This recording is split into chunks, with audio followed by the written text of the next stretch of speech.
Olá, eu sou Rodinei Candei, estou aqui no jornal Fox Online e vim conversar com você sobre uma matéria de extrema gravidade que está em pauta no Supremo Tribunal Federal e tem sido dada pouca importância para a mídia tradicional.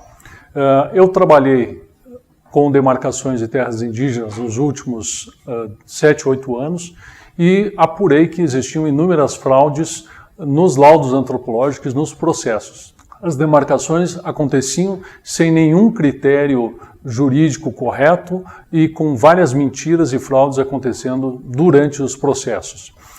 Isso tudo era patrocinado por ONGs nacionais e internacionais, principalmente o Conselho Indigenista Missionário da Igreja Católica, o Instituto Socioambiental, o Centro de Trabalho Indigenista e a Associação Brasileira de Antropologia.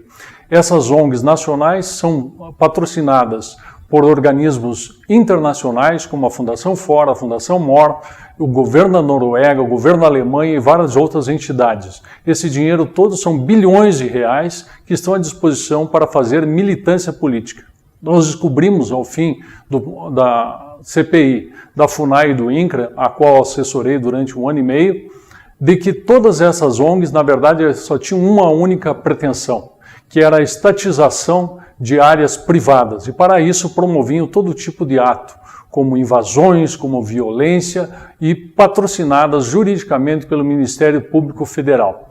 Pois bem, todas essas iniciativas para desconstituir propriedades privadas, elas foram impedidas pelo Supremo Tribunal Federal, principalmente em função do julgamento Raposa Serra do Sol, que fixou o marco temporal. O que é o marco temporal? Significa o seguinte, que todas aquelas terras que estavam ocupadas pelos indígenas em 1988 são tradicionalmente indígenas. Todas aquelas que não estavam ocupadas por indígenas não poderiam ser demarcadas a partir de então e desconstituídas as propriedades. Pois bem, essas ONGs e todos esses movimentos nunca se contentaram com essa posição e quiseram inverter esse processo. E agora eles conseguiram, junto à ministra Carmen Lúcia do Supremo Tribunal Federal, pautar essa matéria. E agora, no dia 16 de agosto, todas as matérias estarão sendo apreciadas de uma vez só. Então vão ser demarcações indígenas, demarcações quilombolas, o Código Florestal, a regularização fundiária, todas as matérias que são pautas da esquerda vão ser apreciadas num só dia. O Supremo Tribunal Federal autorizou a presença de mais de 300 quilombolas indígenas na sessão.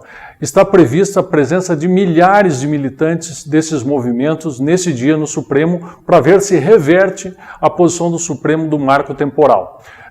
Esses movimentos internacionais, a única coisa que querem é, na verdade, se apropriar do que tem por baixo dessas terras, ou seja, a sua grande capacidade produtiva ou as riquezas minerais. O que vai acontecer se o Supremo reverter a sua posição em relação ao marco temporal é que as invasões todas vão ser estimuladas e nós vamos viver um verdadeiro caos no Brasil.